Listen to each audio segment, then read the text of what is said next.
Bom, pessoal, pegando aqui mais um exercício, né? Aqui eu tenho um desenho esquemático de um eixo biapoiado com 3 cargas concentradas, cuja distribuição dessas cargas é equidistante.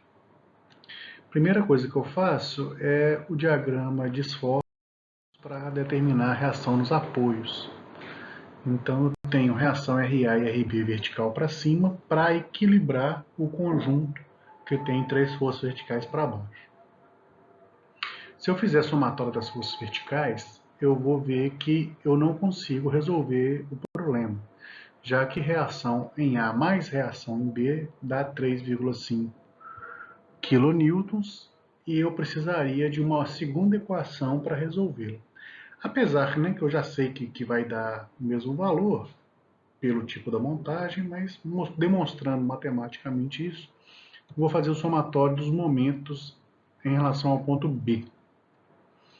Vou imaginar que estou segurando o eixo no ponto B e vou fazer a soma dos momentos. Lembrando que momento é sempre força vezes a distância. O momento que tende à reação em A é um momento no sentido horário, que pela nossa convenção de sinais é um momento positivo. Já a força de 1 kN, que vem na sequência, tende a girar o eixo no sentido anti-horário, que a gente convencionou ser negativo. O mesmo vai acontecer com a força de 1 kN e a segunda força de 1 kN. Então eu tenho um momento no sentido horário positivo e 3 momentos no sentido anti-horário, pela nossa convenção de sinal, negativo. Então eu vou ter RA vezes 4, né? Momento é sempre força vezes distância, 4 é a distância da força RA até o apoio B, que é onde eu estou fazendo, né, onde eu estou considerando o eixo para fazer o cálculo de momento.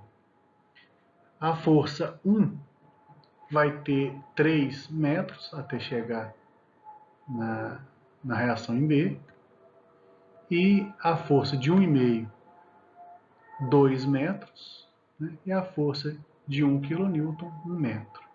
Então, RA vezes 4, menos 1 vezes 3, menos 1,5 vezes 2, menos 1 vezes 1.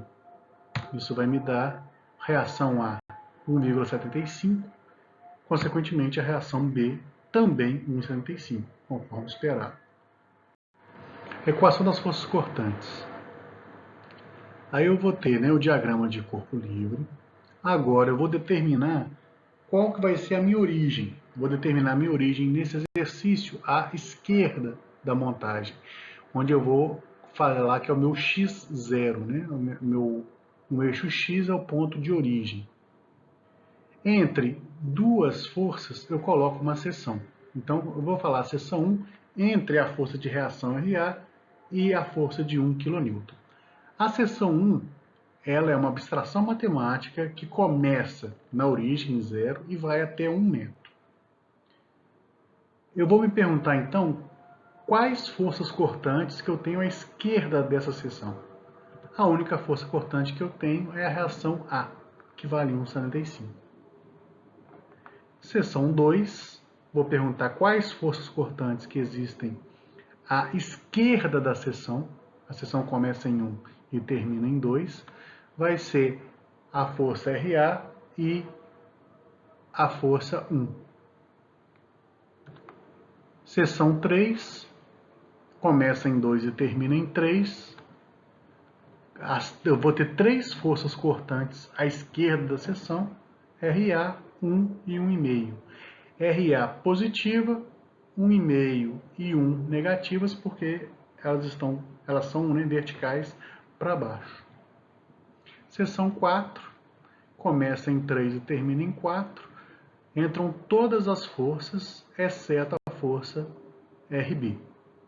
Então, 1,75, menos 1, menos 1,5, menos 1. Equações do momento fletor. Diagrama de esforços, a minha origem continua à esquerda. Aqui eu vou determinar a seção 1. Só que a seção 1 agora, como eu estou calculando momento fletor, momento é sempre o quê? Força vezes a distância.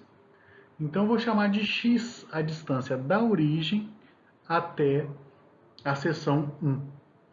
A seção 1 a gente já viu que vai de 0 até 1. À esquerda da seção 1, eu tenho só um momento fletor, gerado pela força RA. Esse momento tende a gerar o eixo no sentido horário, que eu mencionei ser positivo. Então, o momento fletor vai ser o quê? 1,75, que é a força, vezes x, que é a distância. A ideia aqui, eu poder determinar o momento fletor em qualquer ponto nessa seção, entre 0 e 1 metro. Então, se eu fizer o x igual a 0, o momento vale 0. Se eu fizer o x igual a 1, o momento vale 1,75 kN vezes metro. Seção 2. Aí agora a distância x vai da origem até a seção 2. A seção 2 começa em 1 e termina em 2 metros. Agora eu vou ter o momento gerado por RA e o momento gerado por 1. A equação do momento, então, vai ser 1,75 vezes x menos 1 vezes x menos 1. Sinal negativo é porque o momento gerado pela força de 1 kN é no sentido anti-horário. Então, o sinal vem disso. A distância é x menos 1. Por quê? Que é a distância entre a força de 1 kN e a seção 2. Lembrando, né, x é a distância total da origem até a seção 2, mais a distância da origem até a força de 1 kN vale 1 metro. Quanto que vale a distância, então, da força até a seção 2? X, que é a distância total, menos 1, que é essa distância até a força 1. Então, essa é a minha equação da seção 2. Essa equação eu posso substituir, né, o valor de x igual a 1. Eu vou manter o mesmo momento. Quando x for igual a 2, o momento vai para 2,50 kN vezes metro. Do momento fletor, né, mantendo aqui o mesmo diagrama de esforços. A seção 1 e 2 já foi feita, né, então eu apaguei aqui para o desenho não ficar muito complicado, né, não ficar muito cheio. Vou começar aqui na seção 3. A seção 3 começa em 2 e termina em 3 metros. E novamente eu vou chamar de x a distância da origem até a seção 3. Eu vou ter outro momento gerado pela força de 1,5 kN, que também é no sentido anti-horário, também ele é negativo. A distância entre a força de 1,5 kN até a seção 3 vale x menos 2. Então aqui a minha equação vai aumentar mais um termo. Então vai ficar 1,75 vezes x, o momento gerado pela força de RA, 1 vezes x menos 1, que é o x menos 1 a distância, né, da força 1 até a seção 3, no caso agora, né? E 1,5 que multiplica x menos 2 é a distância entre a força de 1,5 até a seção 3. Alguns me perguntam, mas a seção 3 começa em 2, por que eu considero todos os momentos anteriores? Porque na seção 3, do ponto de vista da seção 3, todos os momentos anteriores estão forçando esse eixo, nessa barra, até a seção 3. Então não posso ignorar os momentos que vieram antes. Mas quando eu vou substituir os valores na equação, eu só coloco o valor de 2 e o valor de 3, que são referentes à seção 3. Substituindo aí o x igual a 2, eu vou achar 2,50. Se eu substituir o x igual a 3, eu vou achar 1,75. Então, também conforme esperado, meu momento fletor máximo está em x igual a 2. A seção 4, eu vou considerar x, né, o valor que vai da origem até a seção 4. E a minha equação vai acrescentar o momento gerado pela força de 1 kN, que também é um momento negativo. E a minha equação vai ficar com essa característica. Entrando, né, o momento gerado pela força de 1 kN e o x menos 3, que já foi indicado aqui em cima, né? O x menos 3 é a distância da força 1 kN até a seção 4. Substituindo x igual a 3, eu vou achar o momento igual a 1,75. Substituindo o x igual a 4, eu vou achar 0. Sempre zera no final. Aí finalmente eu vou desenhar, né, vou esboçar aí os diagramas de força cortante, né, aqui a força cortante por metro, né, e aqui o momento fletor também por metro. O que vai acontecer aqui? Eu inicio o diagrama de força cortante com a reação no apoio A, que vale 1,75. A equação da seção 1 de força cortante é uma equação, né, uma função constante. Então isso vai me dar um gráfico, uma linha paralela ao eixo x. Quando chega em x igual a 1, ela vai encontrar com a força de 1 kN.